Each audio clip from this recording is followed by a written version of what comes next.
మన మధ్యన సిస్టర్ ఝాన్సీ గారు ఉన్నారు.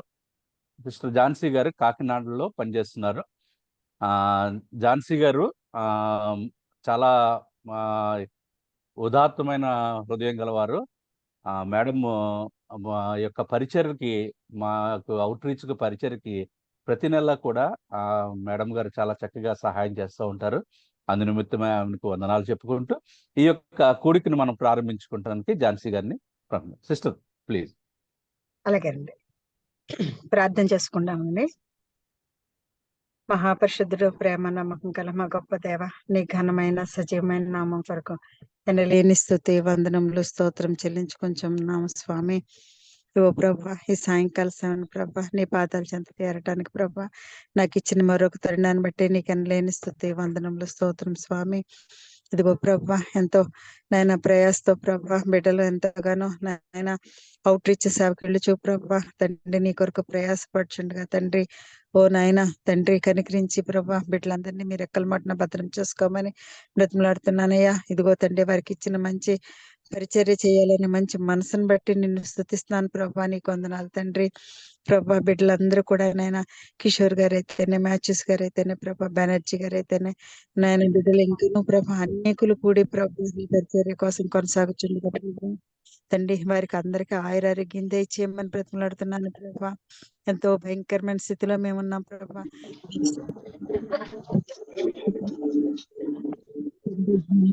తండ్రి, ప్రభుత్వం వారి ప్రభా క్రైస్తవుల మీద ఎలాగైనా సరే తండ్రి నాయన నింద మోపాలని చూస్తుండగా ప్రభా ఇలాంటి కఠినమైన పరిస్థితుల్లో మాకు ద్వారం తెరుస్తున్నందుకు నీకు వందనాలు ప్రభా. కనికరించమని ప్రభా. ఇదిగో తండ్రి, నీ స్వార్థ పరిచర్యకు వెళుచున్న ప్రతి బిడ్డను నాయన నూరంతలుగా ఆస్వాదించమని బ్రతిమలాడుతున్నానయ్యా. ఇది తండ్రి జూమ్ మీటింగ్ లో నాయన గ్యాదర్ అయిన ప్రతి బిడ్డను ప్రభా మీరు దర్శించండి తను, మీరు వాక్యం ద్వారా మాతో మాట్లాడమని బ్రతిమలాడుతున్నానయ్యా. మీరు మాట్లాడితే మేము బ్రతుకుతాం దేవా. మీరే మాతో మాట్లాడి మమ్మల్ని బలపరచమని బ్రతిమలాడుతున్నానయ్యా. సహాయం చేయండి తండ్రి. నాయన ఏ కుటుంబ అవసరత ఏమైతే ఉన్నదో ప్రభా మీ మెరుగుగానే ప్రభా, సమస్త మెరిగిన దేవుడు నువ్వై ఉన్నావు ప్రభా. ప్రతి కుటుంబ అవసరత నీ నామంలో తీర్చిపెట్టమని బ్రతిమలాడుతున్నానయ్యా. సహాయం చేయండి తండ్రి. జూమ్ మీటింగ్ కండక్ట్ చేస్తున్న బిడ్డలందరినీ ప్రభా నీ రెక్కల మాటను భద్రం చేసుకోమని ప్రభా. మరొక వారం తండ్రి ఇదిగో నేను ఈ వారం అంతా మా మీద దాటిపోచేసి నాయన మరొక వారం ప్రభా నాయన మేమందరం కూడా నిన్ను స్తుతించుకుని ఆరాధించుకుని కనపరుచుకునే భాగ్యం దయచేయమని మరి విశేషంగా ప్రభా నాయన ఇదిగో తండ్రి పరిచర్యలో పాల్గొంటున్న ప్రతి బిడ్డకు తండ్రి మంచి ఆరోగ్యంతో నాయన ఇదిగో తండ్రి కుటుంబ అవసరతల్లో అన్నిట్లో మీ సహాయం దయచేసి నడిపించమని ప్రభా. మా బ్రతికాలమంతా ప్రభా నీ కృపాక్షేమంలో వెంట వ్యక్తిగత సహాయం దయచేయమని సజీవుడని శక్తిగల నామంలో ప్రార్థించి బ్రతిమలాడి వేడుకుంటున్నాం పరమ తండ్రి. ఆమేన్. ఆమేన్. ఆమేన్. Praise the lord. Thank you sister, thank you very much. Praise the lord brother.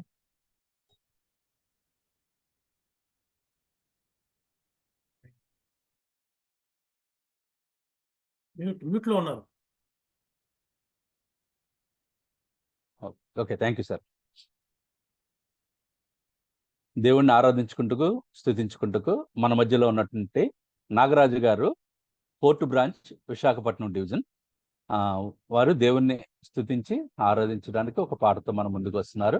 Over to Nagaraju గారు. నాగరాజు గారు అన్మ్యూట్ చేసుకోండి. ఓకే. Praise the lord. ప్రభువైన యేసుక్రీస్తు నామములో మీ అందరికీ కూడా చేరి ఉన్న మీ అందరికీ కూడా ప్రభువైన యేసుక్రీస్తు నామములో నా నిండు హృదయపూర్వక వందనాలు ప్రతి ఒక్కరికి చెల్లిస్తున్నాను. ఈరోజు ఈ పాటలు పాడటానికి నాకు అవకాశం ఇచ్చినటువంటి కార్యక్రమం నడిపిస్తున్న వారికి ప్రత్యేకంగా ధన్యవాదాలు.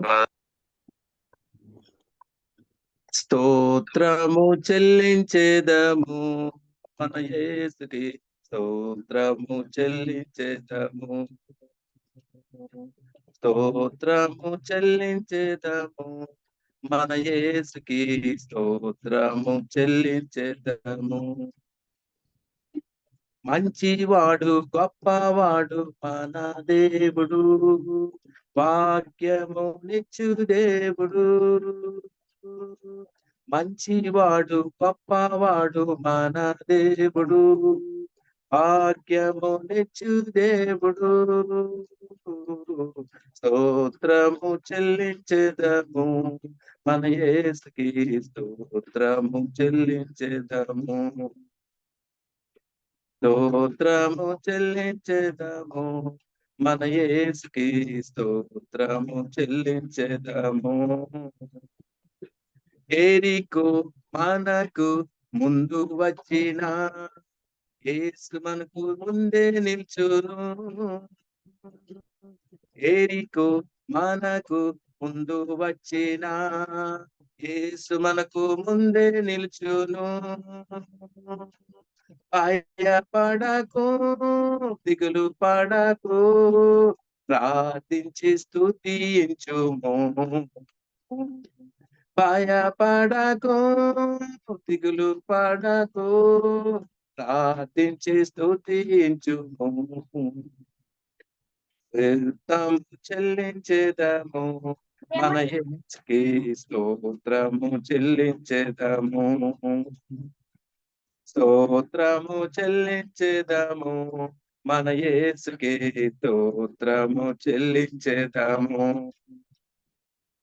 గొలియాతు మనకు ఎదురు వచ్చిన క్రీస్తు యేసు తోడై ఉండును, గొలియాతు మనకు ఎదురు వచ్చిన క్రీస్తు యేసు తోడై ఉండును. హల్లెలూయా హల్లెలూయా జయమని పాడెదము, హల్లెలూయా హల్లెలూయా జయమని పాడెదము, స్తోత్రము చెల్లించెదము, మన యేసుకి స్తోత్రము చెల్లించెదము, స్తోత్రము చెల్లించెదము, మన యేసుకి స్తోత్రము చెల్లించెదము. యేసే సత్యం, యేసే జీవం, యేసే మార్గము, యేసు వద్ద చాటుదము, యేసే సత్యం, యేసే జీవం, యేసే మార్గము, యేసు వద్ద చాటుదము. హల్లెలూయా హల్లెలూయా యేసుకై జీవితుము, హల్లెలూయా హల్లెలూయా యేసుకై జీవితుము, స్తోత్రము చెల్లించెదము, మన యేసుకి స్తోత్రము చెల్లించెదము, స్తోత్రము చెల్లించెదము, మన యేసుకి స్తోత్రము చెల్లించెదము. మంచివాడు గొప్పవాడు మన దేవుడు, వాక్యము నిచ్చు దేవుడు, మంచివాడు గొప్పవాడు మన దేవుడు, వాక్యము నిచ్చు దేవుడు. హల్లెలూయా హల్లెలూయా యేసుకై జీవితుము, హల్లెలూయా హల్లెలూయా యేసుకై జీవితుము, స్తోత్రము చెల్లించెదము, మన యేసుకి స్తోత్రము చెల్లించెదము, స్తోత్రము చెల్లించెదము, మన యేసుకి స్తోత్రము చెల్లించెదము. హల్లెలూయా. అవకాశం హల్లెలూయా. ఇచ్చినందుకు ధన్యవాదాలు బ్రదర్, ధన్యవాదాలు. బ్రదర్ చాలా చక్కటిగా దేవుని స్తుతి గీతను పాడినటువంటి నాగరాజు గారికి నిన్నైన వందనాలండి. ఇప్పుడు మన మధ్యలో ఉన్నటువంటి ఇమ్మానుయేల్ అండ్ బృందం. Emmanuel sir praise lord sir. Praise lord. Okay. Temporary ఉద్యోగులండి ఇమ్మానుయేల్, పూర్ణ, మధు అండ్ ఇంకొక మధు, వీళ్ళంతా ఉన్నారు. అందరూ ఉన్నారా? ఒక్కరు పాడుతున్నావా? Okay okay right right.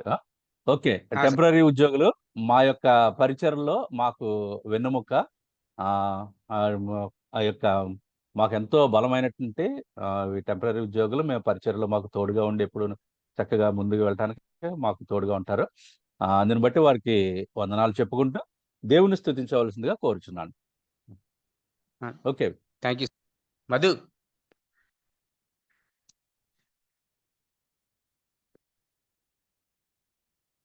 దేవుడిచ్చినటువంటి కృపను బట్టి ఒక ఆరాధనలో మరి మమ్మల్ని కూడా ఏకీభవించడానికి అవకాశం కల్పించిన మీ అందరికి కూడా ప్రభువు నామంలో కృతజ్ఞతలు తెలియజేస్తున్నాను.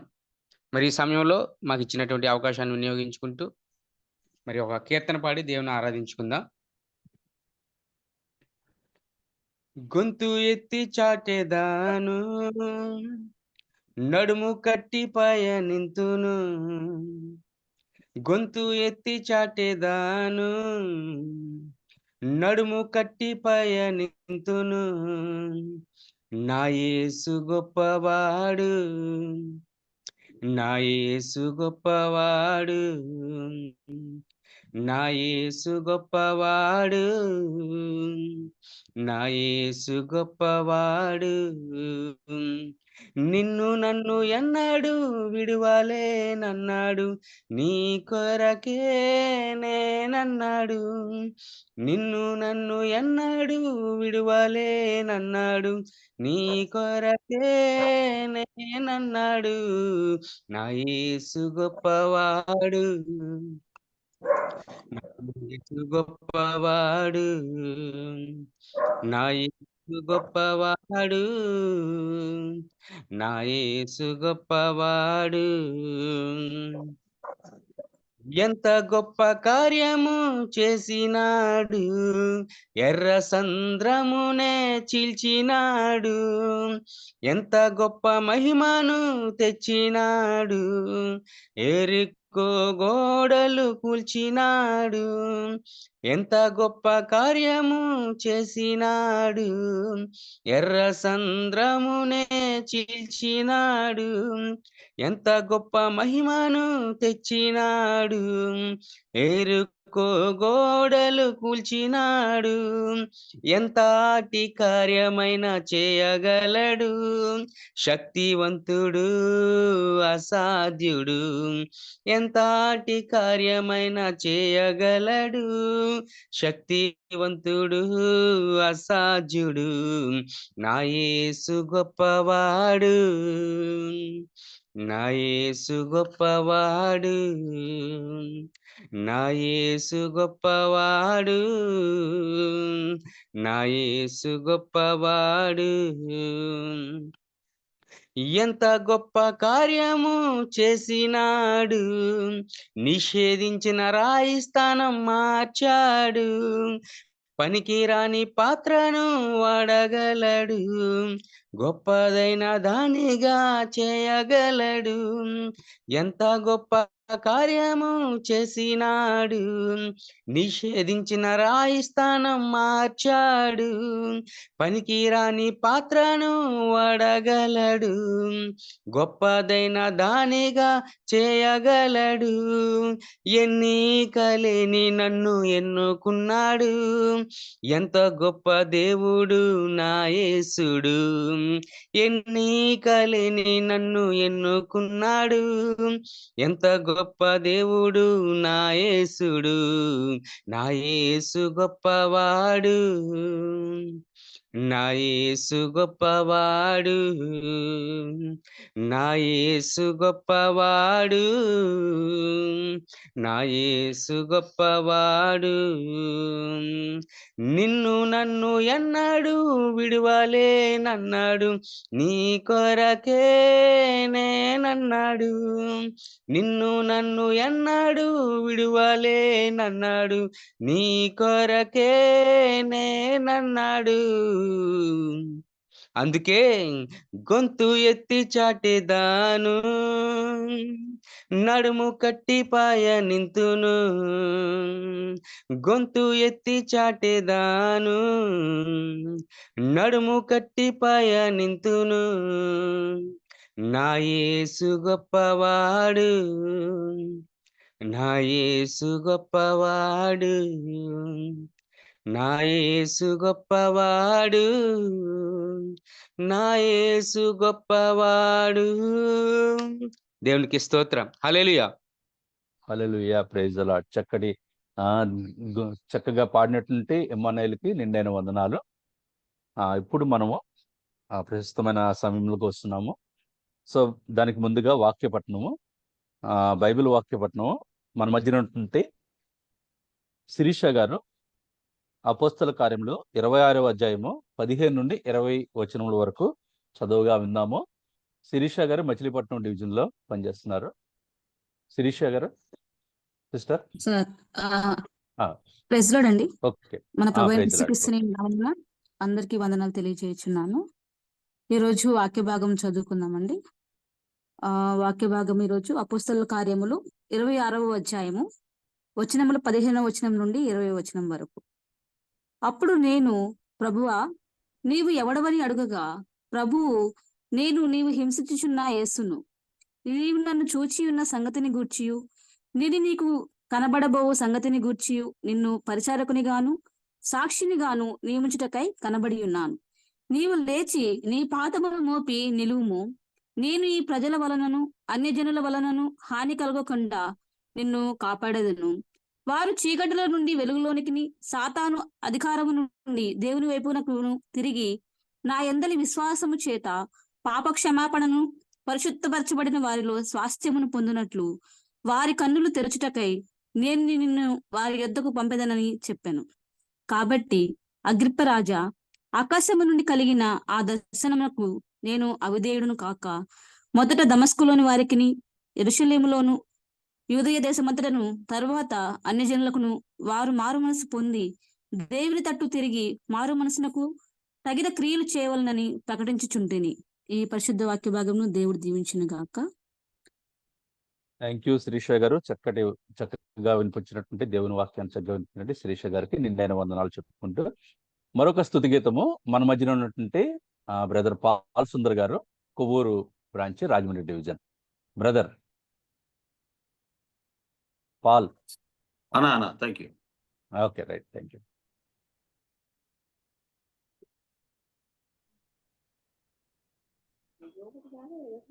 దయతో గమనించండి, ఇది ఒక తమిళ్ పాట.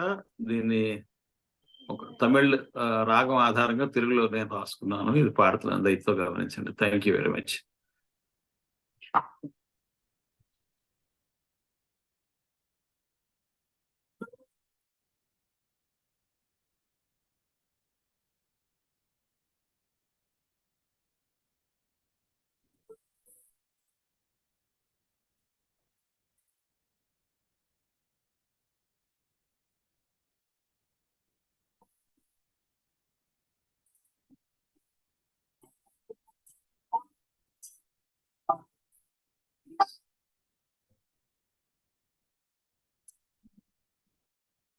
యేసుని కార్యముల్ అవి ఆశ్చర్య కార్యముల్. యేసుని కార్యముల్ అవి ఆశ్చర్య కార్యముల్.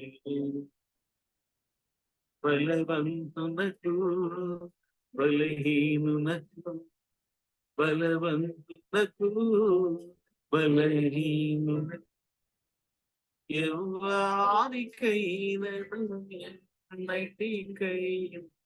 ఆశ్చర్య కార్యము అవి ఎంతో ఆశ్చర్య కార్యము.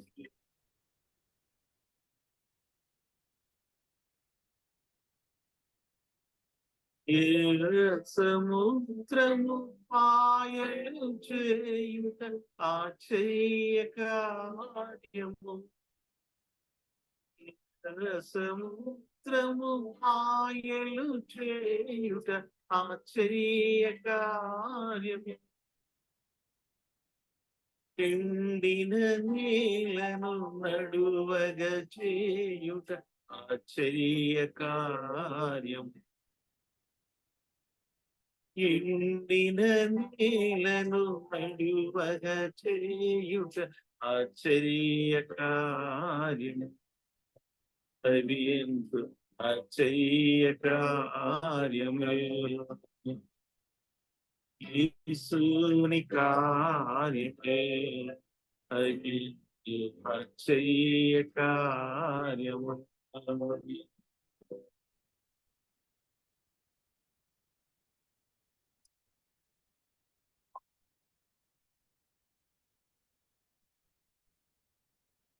మహిమతో మట్టిని మనిషిగా చేయుట ఆశ్చర్య కార్యం. మహిమతో మట్టిని మనిషిగా చేయుట ఆశ్చర్య కార్యము. మన్నాను కురిపించి కృపాద తీర్చుట ఆశ్చర్య కార్యము. మన్నాను కురిపించి కృపాద తీర్చుట ఆశ్చర్య కార్యము. అది ఆశ్చర్య కార్యము. యేసుని కార్యము అది ఆశ్చర్య కార్యము. యేసుని కార్యములు అవి ఎంతో ఆశ్చర్య కార్యములు. బలవంతులకు బలహీనకు బలవంతులకు బలహీనకు ఎవరికైనను ఎన్నటికైనా ఆశ్చర్య కార్యములు అవి ఎంతో ఆశ్చర్య కార్యములు. యేసుని కార్యములు అవి ఎంతో ఆశ్చర్య కార్యములు. Thank you. Thank you brother, thank you. చక్కటి పాటను మీరు అనువదించి చక్కగా రాసినందుకు తలాంతులు దేవుడు ఇచ్చాడు ఆయన. మీరు చక్కగా పాట పాడారు, అందుకు మీకు వందనాలు చెల్లించుకుంటున్నాం. ఇప్పుడు మనం ప్రశస్తమైన సమయంలోకి వచ్చామండి. మన మధ్యలో బ్రదర్ బెనర్జీ గారు ఉన్నారు వాక్య సందేశం అందించడానికి. బెనర్జీ గారు ప్రైజ్లాడండి.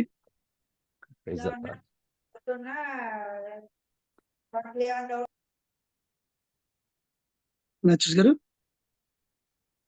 Hello sir. ఓకే ఓకే వినబడుతుందండి. ఓకే ఓకే వాయిస్ వస్తుందండి? వస్తుందండి, బాగా వస్తుంది. ఓకే. మన రక్షకుడును మన ప్రభువైన యేసుక్రీస్తు వారి పరిశుద్ధ నామమున చేరి వచ్చిన అందరికీ కూడా ప్రేమపూర్వక వందనాలు తెలియజేస్తున్నాను. శ్రమలో చక్కని పాటలతో మన దేవుణ్ణి ఆరాధించాం. కొన్ని నిమిషంలో దేవుని వాక్యాన్ని మనం ధ్యానించుకుని మన ప్రార్థనలో గడపాలని. రావట్లేదా? హలో, వస్తుంది సార్, వస్తుందండి. ఓకే. దేవుడిచ్చిన ఈ సమయాన్ని మనం దేవునికి ఎంతో వందనాలు తెలియజేసుకుందాం. ఈ చదివిన లేఖన భాగంలో చాలా ప్రాముఖ్యమైన మాట దేవుడు నాకు ఇచ్చిన తలంపు 19వ వచనం. అపోస్తల కార్యములు 26వ అధ్యాయం 19వ వచనంలో, కాబట్టి అగ్రిప్ప రాజా, ఆకాశము నుండి కలిగిన ఆ దర్శనముకు నేను అవిధేయుడను కాను. ఇక్కడ ఒక చిన్న మాట, ఎందుకంటే నా సహోదరులకి ఒక్క విషయం తెలియచేయవలసింది ఏంటంటే, 1988లో ఒక యూత్ మీటింగ్ లో దేవుడు నాతో మాట్లాడిన ఈ అంశాన్ని దేవుడు నాకు ఇవాళ తలంపించి మీతో పంచుకోవాలని నేను ఆశిస్తున్నా. కొత్తగూడెం ఒక యూత్ మీటింగ్కి వెళ్ళినప్పుడు అక్కడే ఈ మాట ద్వారానే దేవుడు నాతో మాట్లాడుతూ మారు మనసు పశ్చాత్తాపం అనుగ్రహించాడు.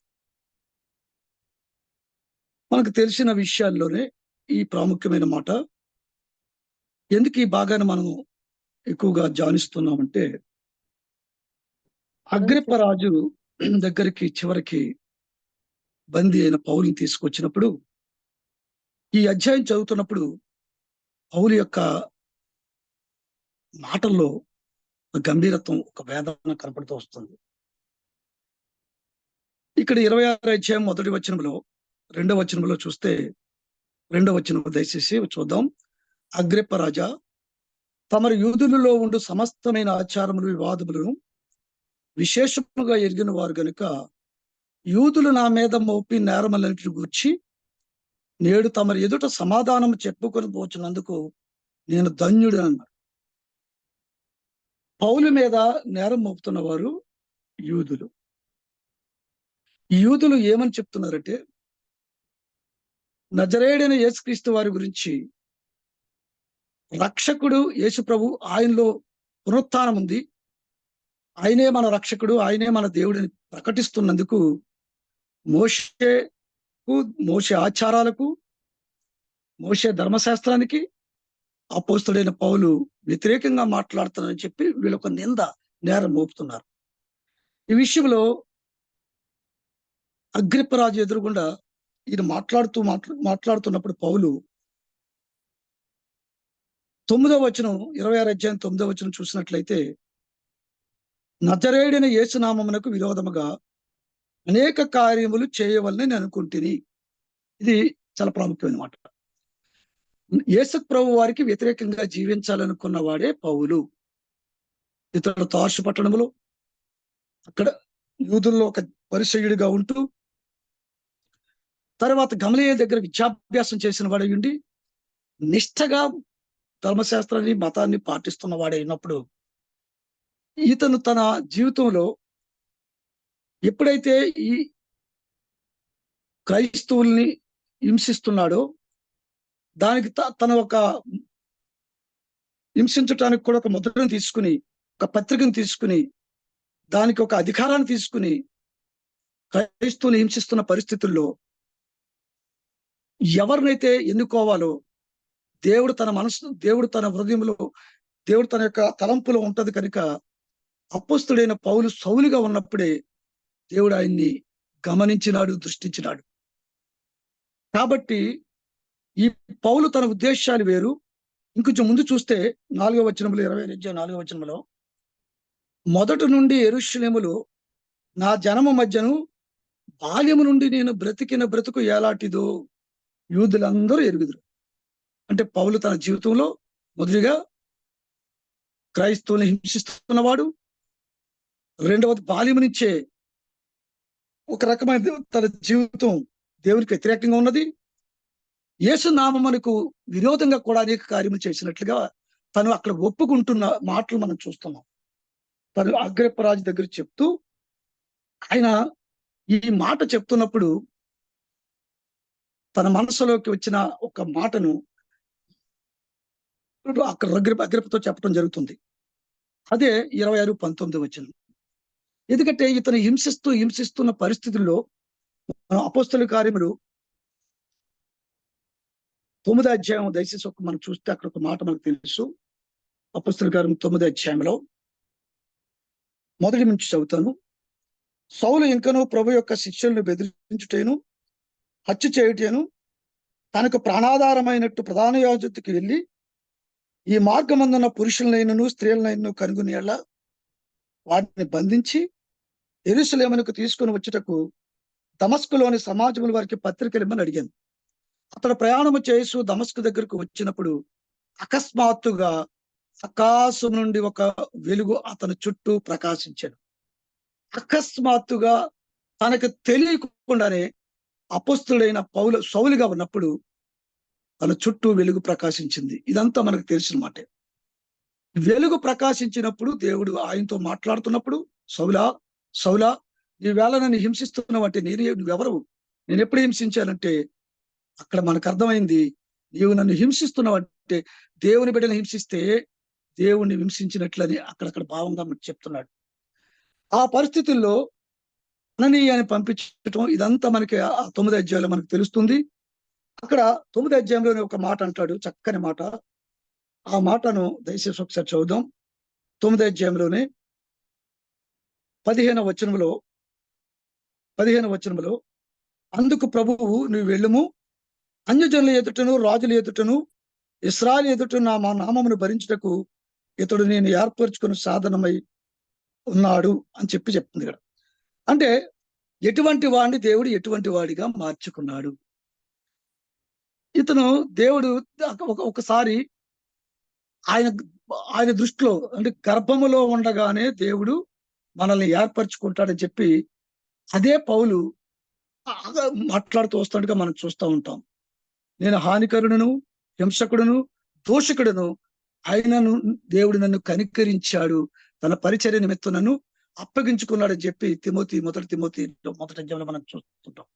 కాబట్టి ఇక్కడ మనం ఇక్కడ దేవుడిచ్చిన తలంపు ఏంటంటే, ఒకప్పుడు పరిస్థితిని బట్టి పౌలుగా మారిన తర్వాత పౌలుకి అనేకమైన శ్రమలు వచ్చాయి. 2 కొరింథీ 7 అధ్యాయంలో ఓ మాట మనం చూస్తాం.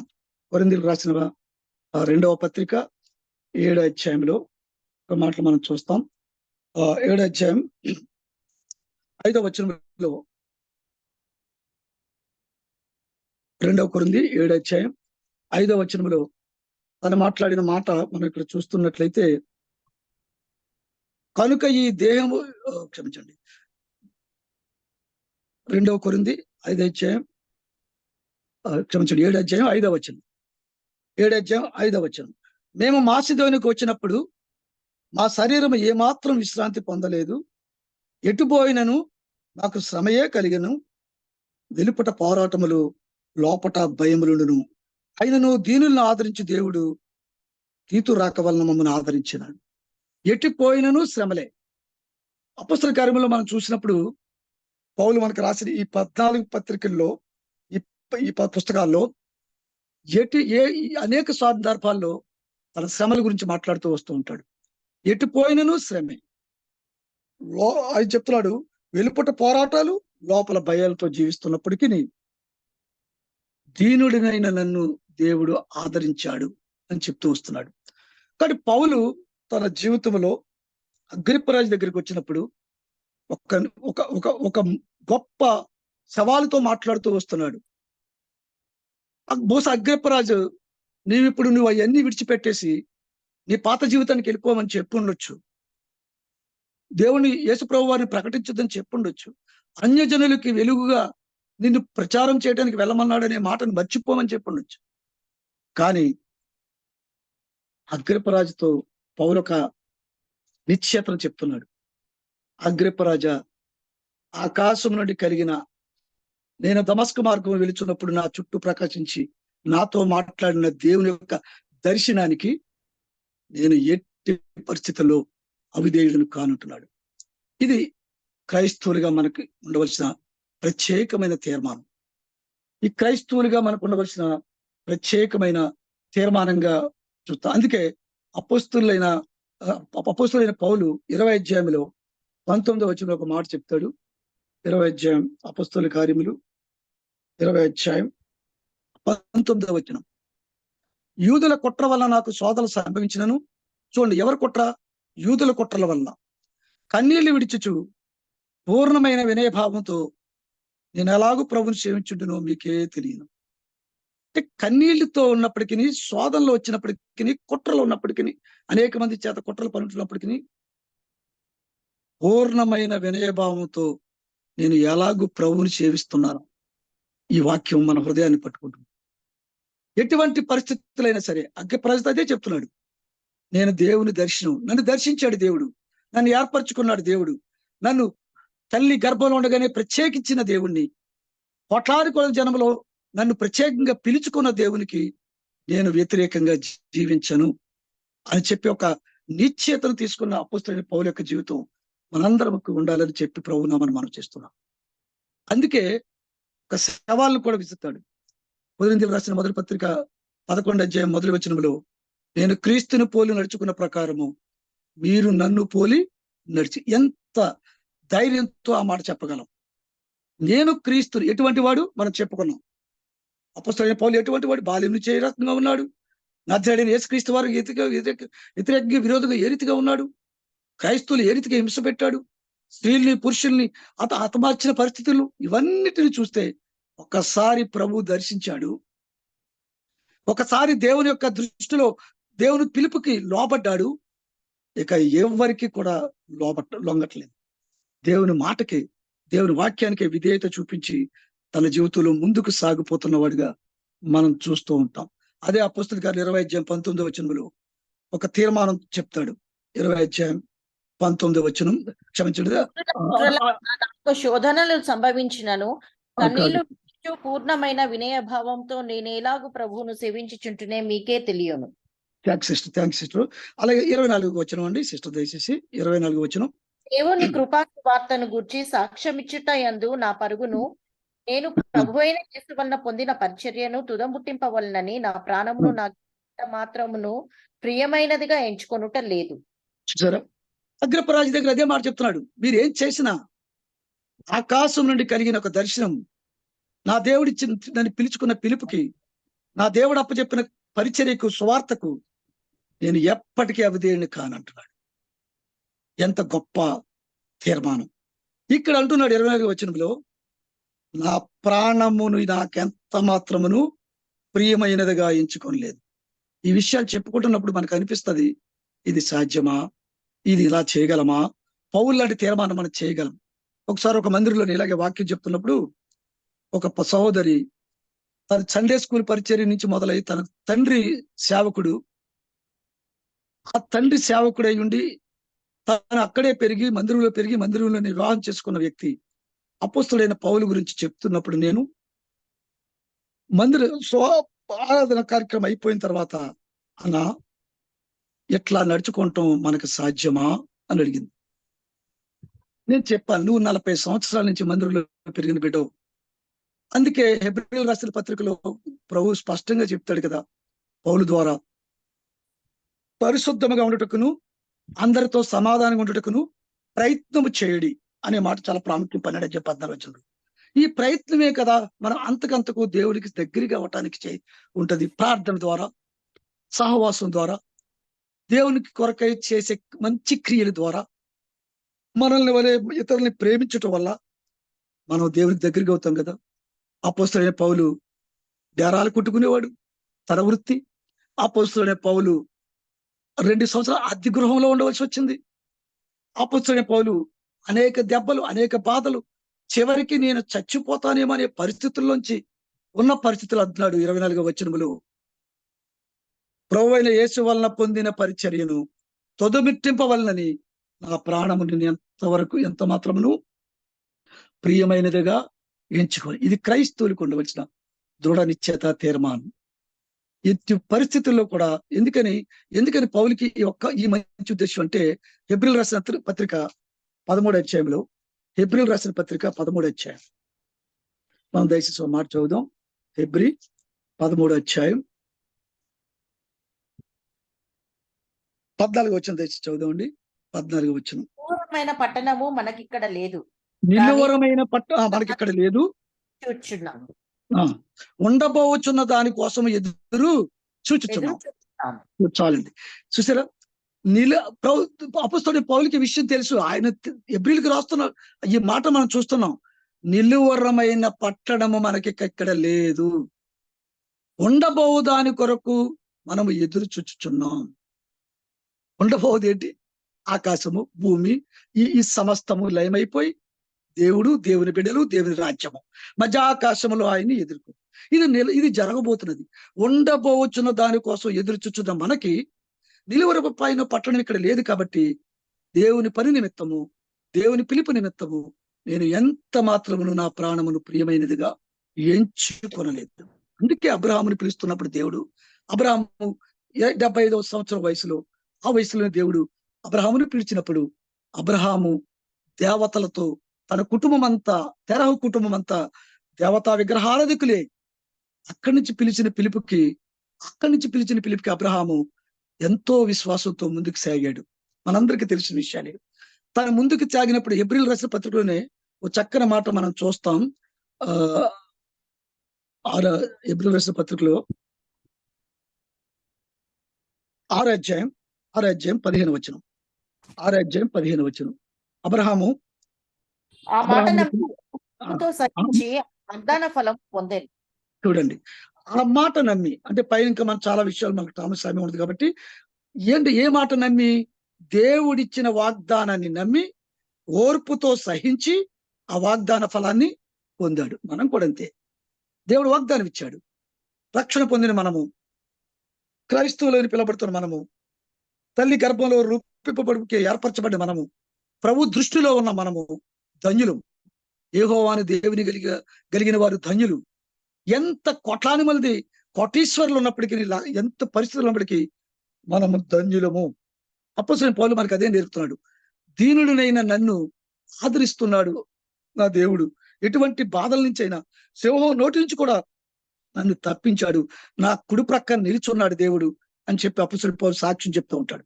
కానీ ఇక్కడ అబ్రహామును చూస్తే ఓర్పుతో సహించాడు. ఓర్పుతో సహించడం అంటే ఎన్నో కష్టాలు వచ్చాయి, ఎన్నో బాధలు వచ్చి ఉంటాయి, ఎన్నో పరిస్థితులు గుండా అబ్రహాము శారా తర్వాత శారది, హాగరు తర్వాత కేతూరా, ఈ కేతూరా నుంచి మిద్యానీయులు, ఇట్లా అనేక పరిస్థితుల గురించి మనకు తెలుసు.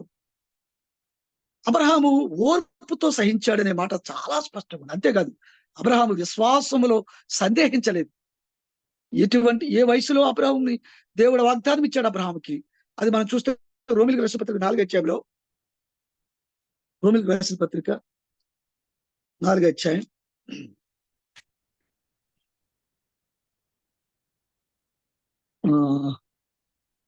రోమ 4లో ఆ మాట మనం చూస్తాం.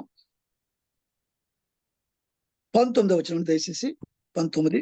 మరియు అతడు విశ్వాసమునందు బలహీనుడు కాక రమారమ్యమైన వయసు గలవాడై ఉండి అప్పటికీ శరీరము మృతతుల్యమైనట్టును శారా గర్భమును మృతతుల్యమైనట్టును ఆలోచించెను గాని అవిశ్వాసం వలన దేవుని వాగ్దానమును గురించి సందేహింపలేదు.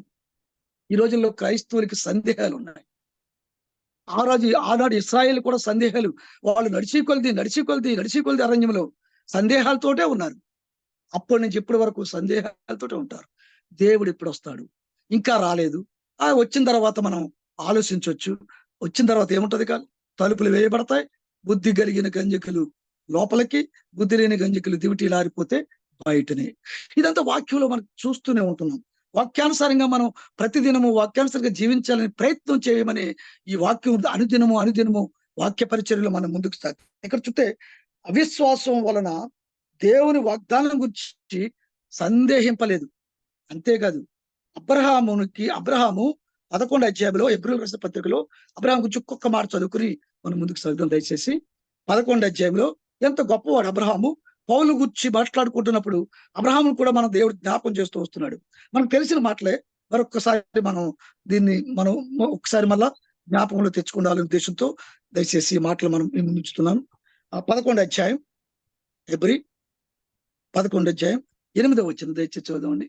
అబ్రహాము పిలువబడినప్పుడు విశ్వాసమును బట్టి ఆ పిలుపునకు లోబడి తాను స్వాస్థ్యంగా పొందనై ఉన్న ప్రదేశమునకు బయలు వెళ్ళెను, మరియు ఎక్కడ వెళ్ళవలెనో అది ఎరుగక బయలు వెళ్ళెను. చూసారా? చాలండి దయచేసి. అబ్రహాము పిలిచినప్పుడు విశ్వాసమును బట్టి లోబడి పిలుపుకి అతను తాను స్వాస్థ్యంగా పొందనైన ప్రదేశాలకు బయలు వెళ్ళాను, మరి ఎక్కడికి వెళ్ళవలనో అది ఎరుగకే బయలు వెళ్ళాను. ఇప్పుడైతే మనకు ఒక నిరీక్షణ ఉంది. ఇప్పుడైతే యేసు ప్రభు వారి ద్వారా, పౌలు లాంటి సువార్థికుల ద్వారా మనకి ప్రభు యేసుక్రీస్తు ద్వారా మార్గము, జీవము, సత్యము చూపించి మనకు ఒక నిరీక్షణ ఉంది. మనము పొందబోయే స్వాస్థ్యం, అబ్రహాము పొందబోయే స్వాస్థ్యం మనకు తెలుసు పరిశుద్ధ లేఖనాల ద్వారా. కానీ అప్పుడు అబ్రహాముకు తెలియదు, ఎక్కడికి వెళ్ళాలో తెలియకే ముందుకెళ్ళాడు. అది మనకు సాధ్యమా? అయితే మనకు ఒక నిరీక్షణ ఉంది, మనం పరలోక రాజ్యానికి వెళ్తామని ఆ నిరీక్షణ, అది మనకు ఎరుగు. కాబట్టి అబ్రహాము కంటే ఎక్కువగా మన విశ్వాసం ఇంకా ముందుకు అబ్రహాముకి విశ్వాసం ఉంది. మనమైతే ఎక్కడికి వెళ్ళాలో మనకు తెలుసు కనుక సందేహింపటం అనేది ఉండకూడదని ఈ పాఠం ద్వారా మనం తెలుసుకుంటున్నాం. కాబట్టి మనం పిలిచిన పిలుపుకి లోబడి ఉండాలి. పౌలు అదే చెప్తున్నాడు, అబ్రహాం కూడా చెప్పాడు. చాలాసార్లు సొలొమోను గురించి మనకు తెలుసు. సొలొమోను ప్రార్థించినప్పుడు, సొలొమోనుకి గురించి మాట్లాడుకున్నప్పుడు, ఆ సొలొమోను ప్రార్థించినప్పుడు దేవుడు చెప్తాడు, నువ్వు ఈ ఇశ్రాయేల్ వీళ్ళందరినీ, ఇంత పెద్ద గుంపుని మరి పరిపాలించాలంటే నాకు జ్ఞానం కావాలని అడిగావు. నీకు జ్ఞానమును, వాటితో నీకు బుద్ధిని, వివేకమును ఇస్తూనే వాటితో పాటు నువ్వు అడగకపోయినను నీకు నేను ఐశ్వర్యం ఇస్తాను. అన్ని తీసుకున్నాడు. సొలొమోను లాంటి గొప్పవాడు లేడు అని మనం చెప్పుకుంటున్న రోజుల్లో, పరిస్థితుల్లో సొలొమోను కూడా మొదటి రాజులు 11వ అధ్యాయంకి వచ్చేటప్పటికి పతనమైన పరిస్థితికి వెళ్ళిపోతా ఉంటాడు.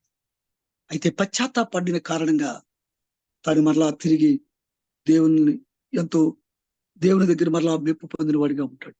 ఏంటి అక్కడ జరిగింది? సొలొమోను ఫరో కుమార్తెను చేసుకున్నాడు. ఫరో కుమార్తెనే కాక అక్కడ 11వ అధ్యాయం తర్వాత మనం చదివితే మొదటి రాజులు 11వ అధ్యాయంలో ఇంకను 7 మంది భార్యలను 300 ఉపపత్నులను తన ఇష్టానుసారంగా ఒక్కొక్క వారికి సంబంధించిన దేవతలను గుళ్ళు కట్టి విగ్రహాలు కట్టి వాటి వైపు తిప్పారు. అక్కడ మాట ఉంటుంది, భార్యలు సొలొమోనుని దేవతల వైపు తిప్పినట్లుగా ఉంటుంది. దేవుడు ఏం చెప్పాడు? దేవుడితో ప్రార్థిస్తున్నప్పుడు ఎట్లా ఉన్నాడు? ఏమడిగాడు? క్రైస్తవులుగా రక్షణ పొందిన లోక సంబంధమైన ఈ లోకంలో ఉన్న అనేక మంది క్రైస్తవులు నిజ విశ్వాసులుగా మనం, ఎందుకంటే 1 యోహాను పత్రిక 5:20 ప్రకారం మనం నమ్ముకున్న దేవుడు నిజమైన దేవుడు, మనం నమ్ముకున్న దేవుడు నిత్య జీవించే దేవుడు. ఆ నిత్య జీవం మనం పొందగలమా లేదా ఎప్పటికప్పుడు పరీక్షించుకోవాలి.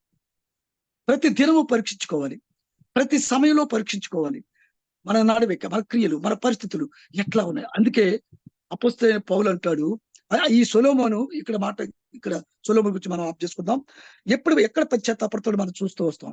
ప్రసంగి గ్రంథాన్ని రాస్తూ 2వ అధ్యాయంలో అంటాడు, నా కన్నులతో చూసిన దేనిని నేను అడ్డుపట్టలేదు, నా కన్నులతో చూసిన దేనిని నేను అడ్డగించలేదు.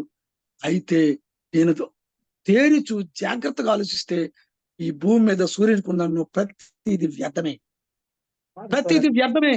నేను చేసినది, నేను మాట్లాడింది, ఇవన్నీ కూడా వ్యర్థమే అని దేవుడి దగ్గర పశ్చాత్తాపడుతున్నాడు. 2వ ప్రసంగి గ్రంథం 2వ అధ్యాయంలో మనం చూస్తూ వస్తూ ఉంటాం. కాబట్టి మనం తప్పులు ఎటువంటి పరిస్థితులు అయినప్పటికీ మానవ మాత్రంగా ప్రభు దగ్గరికి ఇంకా దగ్గరికి రావటానికి మనం ప్రయత్నం చేయాలంటే వాక్యానుసారంగా జీవించి వాక్యానుసారంగా మనం ముందుకు సాగటానికి ప్రయత్నం చేయాలి. సంసోను కూడా గొప్పవాడు, బలాఢ్యుడు. సంసోను గురించి కూడా మనకు తెలుసు. దెలీలాలో పడిపోయిన వాడయ్యుండి నాజీరు చేయబడిన, వ్రతం చేయబడిన వాడు, తన జీవితంలో తనకి తిరిగిలేని జీవితం జీవిస్తున్నవాడు, దేవుడి చేత అభిషేకించబడిన వాడయ్యుంటే తను దెలీలా యొక్క గుప్పుట్లో పడి, దెలీలా యొక్క మాటల్లో పడి మోసపోయిన వాడై తనకున్న ఆ యొక్క దేవుని యొక్క శక్తిని పోగొట్టుకున్న వాడిగా చూస్తున్నాం. ఆ తర్వాత తన 2 కళ్ళు ఊడబెరికిన తర్వాత అర్థమైంది సంసోనికి. అప్పుడు అంటున్నాడు, చక్కని ప్రార్థన చేస్తున్నాడు. న్యాయాధిపతి గ్రంథం 16వ అధ్యాయంలో మనం చూస్తాం. ఎందుకంటే, ప్రభువా నా దేవా, ఈ ఒక్కసారి నన్ను క్షమించి, ఈ ఒక్కసారి నన్ను బలపరిచి అంటున్నాడు. ఇది చాలా అవసరం ప్రార్థన. మనం ప్రతిదినము ఎక్కడైతే మనం తప్పుతున్నాం, ఎక్కడైతే మనం అపోస్తలుడైన పౌలు మనకు నేర్పిస్తున్న భాగము అదే. అతను అంటున్నాడు, నా ప్రాణం నాకు ఎంత మాత్రం ప్రియం కాదు, ప్రభువైన యేసుక్రీస్తు వారు నాకు అప్పగించిన ఆ పని, ఎందుకంటే నిలువరమైన పట్టణం ఇక్కడ లేదు, దాని కొరకై నేను ముందుకు సాగుతున్నాను. హెబ్రీయులకు రాసిన పత్రిక 6వ అధ్యాయం 4వ వచనం కూడా ఒకసారి వెలిగింపబడి పౌలు మనకి ఏం నేర్పుతున్నాడంటే, వెనకంజ వేయొద్దని చెప్తున్నాడు అగ్రిప్పరాజుతోటి. అగ్రిప్పరాజా, ఆకాశం నుండి కలిగిన ఒక దర్శనానికి నేను ఎట్టి పరిస్థితులు అవధేయుడిని కాను.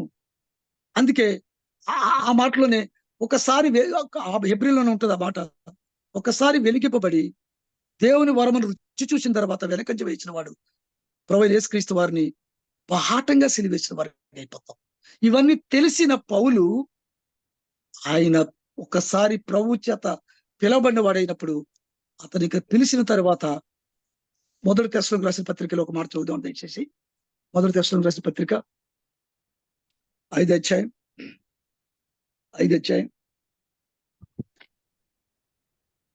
10వ వచనం, క్షమించండి 9వ వచనం. ఎందుకనగా మన ప్రభువైన యేసుక్రీస్తు ద్వారా రక్షణ పొందుటకే దేవుడు మనలను నియమించెను గాని ఉగ్రత పాపములకు నియమింపలేదు. చూస్తురా ఎంత చక్కని మాట మనకి. మన ప్రభువైన యేసుక్రీస్తు ద్వారా రక్షణ పొందుటకే దేవుడు మనల్ని నియమించిన గాని ఉగ్రత పాలగుటకు నియమింపలేదు కదా. ఆయన రక్షణ పొందడానికి పిలిచాడు కానీ, అంటే రక్షణ పొందిన తర్వాత ఉగ్రత పాలు ఎట్లా అవుతాం? రక్షణ పొందడానికి ఆయన పిలిచాడు కానీ ఉగ్రత పాలు పొందలేదు. ఎందుకనంటే ఉగ్రత పాలు రక్షింపబడిన మనము మళ్ళా తిరిగి ప్రభువుని బాహాటంగా సిలివేసే పరిస్థితుల్లోకి, అనగా లోక సంబంధంలోకి, లోకం వైపు చూసి దేవుణ్ణి మర్చిపోతున్నాము, దేవుణ్ణి విడిచిపెడుతున్నామేమో అనే పరీక్షలో మనం మనం మనంతట మనమే మనల్ని పరీక్షించుకున్నప్పుడు అది తప్పనిసరిగా, ఎందుకంటే దేవుడు ఎప్పుడైతే ప్రభువైన యేసుక్రీస్తు వారు పౌలు యొక్క పాపాలని క్షమించాడో ఇక వెనకంజ వేయలేదు. అది 26 అధ్యాయంలో, అపోస్తలుల కార్యం 20 అధ్యాయంలో ఆయన పాపాలని క్షమించినట్టుగా మనం చూస్తాం. 26 అధ్యాయం, అపోస్తలుల కార్యం 26 అధ్యాయం.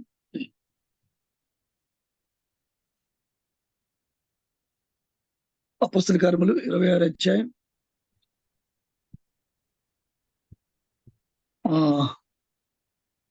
19వ వచనం. క్షమించండి, 19 మనం చదువుకున్నాం.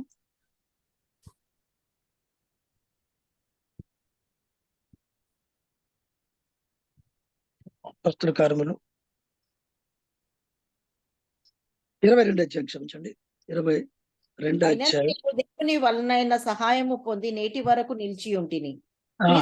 క్రీస్తు శ్రమపడి మృతుల పునరుత్థానము పొందువారిలో మొదటి వాడగుట చేత ఈ ప్రజలకును అన్యజనులకును వెలుగు ప్రచురింపబోవునని ప్రవక్తలను మోషేయు ముందుగా చెప్పినవి కాక మరి ఏమీ చెప్పక అల్పులకును ఘనులకును సాక్ష్యం ఇచ్చుచుంటిని.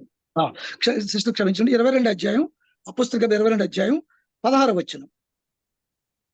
వచనం. గనుక నీవు తడువు చేయుట ఎందుకు, లేచి ఆయన నామమును బట్టి ప్రార్థన చేసి బాప్తిస్మము పొంది నీ పాపములను కడిగి వేసుకొనుమని చెప్పాను. చూసారా, అపోస్తలుడైన పౌలే చెప్తున్నాడు తన జీవితం, 22 అధ్యాయం అంతా తన జీవితంలో ఏం జరిగింది, ఎక్కడ ఉన్నారు, ఎక్కడ చదువుకున్నాడు చెప్తూ, ఇక్కడ ఈ 16వ వచనం వచ్చినడికి ఆయన నామమును బట్టి ప్రార్థన చేసి బాప్తిస్మం పొంది ఈ పాపములు కడిగి వేసుకోమని చెప్పాడు. సరే, ప్రార్థనలో ఏం కనిపిస్తుంది, ఏం తెలుస్తుంది? ప్రభు దగ్గర పాపాలు ఒప్పుకుంటాం, ప్రభు దగ్గర మనం పరీక్షించుకుంటాం, పాపములు ప్రార్థన చేసి బాప్తిస్మం పొంది ఈ పాపములను కడిగి వేసుకోమని చెప్పాడు. కాబట్టి ఈ 22:16 వచనం తీసుకొచ్చి 26:19 మనకు చెప్తున్నాడు. కాబట్టి అగ్రిప్ప రాజా, ఆకాశుని కలిగిన ఆ దర్శనానికి ఎట్టి పరిస్థితి నవ్వదేని కాదు. నా కొరకు ఒక పట్టణం ఉంది, ఇక్కడ నిలువరమైన పట్టణము లేదు. ఆ పట్టణం కొరకై నేను ఎదురు చూస్తున్నాను, ఆ దేవుని రాజ్యం కొరకై నేను ఎదురు చూస్తున్నాను. ఈ లోకమంతా పంచభూతములు లయమైపోయే పరిస్థితి నాకు తెలుసు. కనుక ఎరిగిన నేను ప్రభు కొరకై నా ప్రాణాన్ని ఎంత మాత్రము ప్రేమిగా ఎంచుకొనక దేవుని కొరకు జీవిస్తాను, దేవుని కొరకు. అందుకే రోమీయులకు రాసిన పత్రిక 8వ అధ్యాయంలో ఒక మాట మనం చూస్తాం. 8వ అధ్యాయంలో ఉంటుందంటే ఒక మాట దయచేసి చదువుదామండి. రోమీయులకు రాసిన పత్రిక 8వ అధ్యాయం 35వ వచనం. ఈ లోకంలో ఏది నన్ను విడబడి దేవుని ప్రేమ నుంచి ఎడవు శ్రమ అయినను, బాధ అయినను, హింస అయినను, కరువైనను, వస్త్రహీనత అయినను, ఉపద్రవమైనను, ఖడ్గమైనను మనను ఎడబాపునా. చాలండి. ఇక్కడ చూస్తే, ఇంకా ముందుకు చూస్తే మనం అదే ఉంటది. ఇంకా ఎన్ని ఉంటే 37 నుంచి 38, 39 వచనాలు చూస్తే రోమీయులకు రాసిన పత్రిక 8వ అధ్యాయము ఇక్కడ చూస్తే అసలు అపోస్తలుడైన పౌలు ఎంత గొప్ప మాటలు మాట్లాడుతున్నాడంటే, యేసుక్రీస్తు వారు నన్ను పిలుచుకున్న పిలుపుని బట్టి, నన్ను రక్షించుకున్న విధానాన్ని బట్టి, నా పాపములు క్షమించిన పరిస్థితులను బట్టి, నా పిలుపుకు నేను లోబడి నేను ఉండటానికి ఈ భూమి మీద నన్ను ఏది కూడా ఆయన ప్రేమ నుంచి ఎడబాపలేదంటున్నాడు. ఎంత దృఢ నిశ్చయత! జీవమైన, మరణమైన, దేవదూతలైన, ప్రధానులైన, ఉన్నవైన, రాబోవైన, అధికారులైన, ఎత్తైన, లోతైన, సృష్టింపబడిన మరి ఏదైనాను ఆయన ప్రేమ నుంచి నన్ను ఎడబాపలేదు. ఇంకేమున్నాయి? మామూలుగా మనం అయితే క్రైస్తవులు ఓ బట్టలకో, కూడు భోజనానికో, దేనికో, లేకపోతే లోకానికో, ఊళ్ళ కోసమో, ఇంకోటి కోసమో క్రీస్తు ప్రేమ నుంచి దూరం అయిపోతామేమో ఒక్కొక్కసారి మనం ఆలోచించుకుంటే, అపోస్తలుడైన పౌలు అంటున్నాడు, అగ్రిప్ప రాజా, యేసు ప్రభు వారిని ప్రేమ నుండి నన్ను ఏది విడబాపలేదు.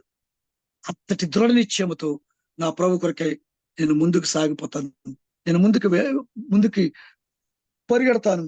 నా పరుగు ఒక గురి కొరకై నేను పరిగెడుతున్నాను. అదే గొప్ప బహుమానం. ఆ బహుమానం కొరకై నేను సమస్తాన్ని పెంటగా ఎంచుకుంటాను అనే మాటలు మనం చూస్తాం. సమస్తాన్ని, కొన్ని కాదు, సమస్తాన్ని పెంటగా ఎంచుకుని ఏ పిలుపుకైతే దేవుడు నన్ను పిలిచాడు ఆ గురి, నేను బ్రతికినను చనిపోయినను ప్రభు కొరకే జీవిస్తాను. దేహమందు ఉన్నప్పుడును, దేహమందు లేనప్పుడైనాను నా ప్రభువే నాకు సమస్తం అని చెప్పిన అపోస్తలుడైన పౌలు యొక్క తీర్మానం కలిగి ఉన్నప్పుడు నిజంగా మన యొక్క హృదయాల్లో దేవుని మహిమతో నింపబడతాయి. అట్టి రీతిగా మనం జీవించాలని ప్రభు నామమున మనందరికీ దేవుడు అట్టి ఆసక్తి, అట్టి ప్రేమను మనలో కలిగించాలని ప్రభు నామమున కోరుకుంటూ మీ అందరికీ వందనాలు తెలియజేస్తున్నాను. అందరికీ వందనాలు. Thank you sir. Thank you very much. చక్కటి వర్తమానం అందించారు. మన గురి ఏంటి, మన యొక్క నిరీక్షణ ఏంటి, మనం రక్షణ పొందిన తర్వాత దానిలో నిలబడటానికి పౌలు యొక్క జీవితాన్ని ఎంచుకొని మీరు చక్కటి వర్తమానం అందించినటువంటి బ్రదర్ బెనర్జీ గారికి నిండైన వందనాలు చెప్పుకుంటూ thank you sir. Thank you very much. ప్రకటనలండి. నెక్స్ట్ వీక్ మనకి దొరబాబు గారు అని చెప్పేసి ఎల్ఐసిలో ఏజెంట్గా పనిచేస్తున్నారు రావులపాలెం బ్రాంచ్లో. ఆయన హైందవ కుటుంబంలో పుట్టి హైందవ వాటిల్లోనే పెరిగి ఆయన మారు మనసు పొంది దేవునిలోకి వచ్చి ఇప్పుడు హైందవుల మధ్యలో ఆయన చక్కటి పరిచర్య కొనసాగిస్తున్నారు. ఆయన తన సాక్ష్యాన్ని, వర్తమానాన్ని నెక్స్ట్ వీక్ మనకు అందిస్తారు. ఇప్పుడు మనం ముగింపు ప్రార్థన, మన మధ్యలో ఉన్నటువంటి బ్రదర్ వీరకిషోర్ గారు, డివిజనల్ ఆఫీస్ రాజమండ్రి ఏవోగా సార్.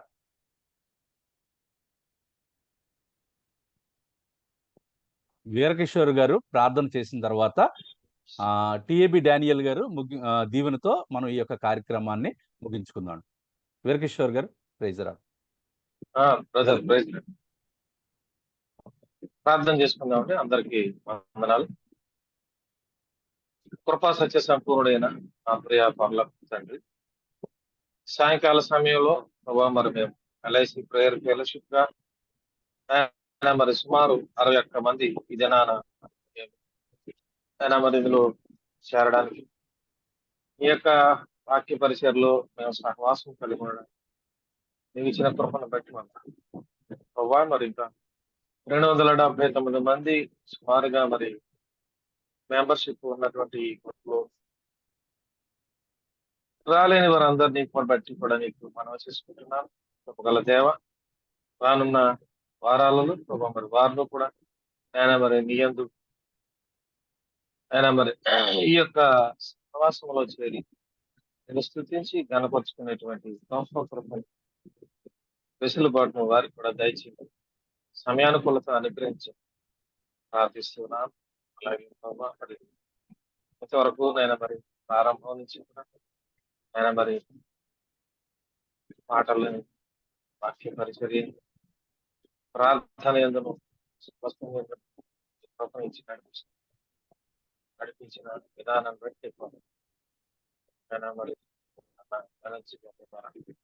ఆయన పౌలు యొక్క జీవితాన్ని వివరించిన విధానాన్ని బట్టి క్రూరుడైన పౌలు ఏ విధంగా కలిగి ఉన్నారు, సహనమును కలిగి ఉన్నారు.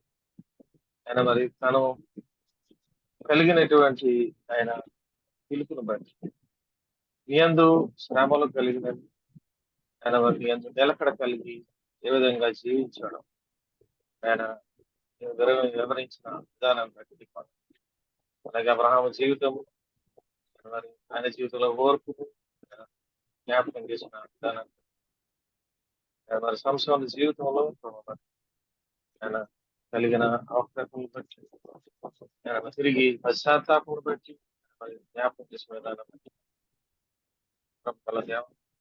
మేము ఈ లోకంలో సహనం కలిగి ఆయన మరి మాకు కలగబో శ్రమలను బట్టి మేము విరువక భయపడక ఆయన మరి పౌలు వలె నిలిచి ఆయన నిత్య రాజ్యంలో మేము స్థానం పొందాలి. మమ్మల్ని మేము ఈ వాక్యంతో ఆయన మరి ప్రార్థనతో ఆయన సహవాసంలో మరి మేము పదిలు కష్టపడ్డాను. సహాయించాలి.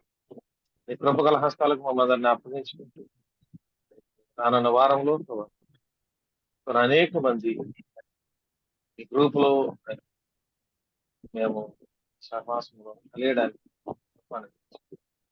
వరకు మీ జీవన, మీ కాపుదలాన్ని, సంరక్షణ మాకెల్లరికూ దయచేయండి.